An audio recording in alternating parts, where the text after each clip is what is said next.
Hello guys, സത്യമരസാത്തിലേക്ക് സ്വാഗതം. ഇന്ന് നമ്മൾ എന്താണ് സൺസെൻ്റെ കടയിലും പിന്നെ ചായക്കടയിലും പോകണമായിരുന്നു. അങ്ങനെ നമ്മളെ കൂടെ കുറച്ച് അതിഥികളൊക്കെ ഉണ്ടായിരുന്നു. കാരണം നേപ്പാളീസിന് കുറച്ച് ആൾക്കാർ വന്നിട്ടുണ്ട്. അപ്പോൾ അവർക്ക് ഇവിടുത്തെ സ്ഥലവും അറിയാത്തതുകൊണ്ട് അവർ വീടിന് വന്നു. അപ്പോൾ അവരെ കൊണ്ടുപോയി കടയൊക്കെ കാണിച്ചിട്ട് അവർക്ക് വേണ്ട സാധനങ്ങളൊക്കെ വാങ്ങിച്ചു കൊടുക്കണം. അങ്ങനെ അവർ വന്നു. അങ്ങനെ ഒരു രസം ഉണ്ടായിരുന്നു കേട്ടോ അവരുടെ പർച്ചേസും കാര്യങ്ങളും. അപ്പം നോക്ക് ഗൈസ്.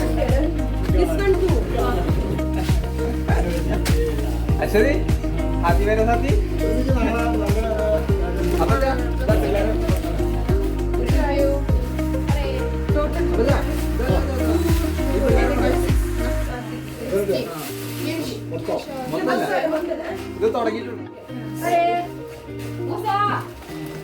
നല്ല ഹായ് പറ.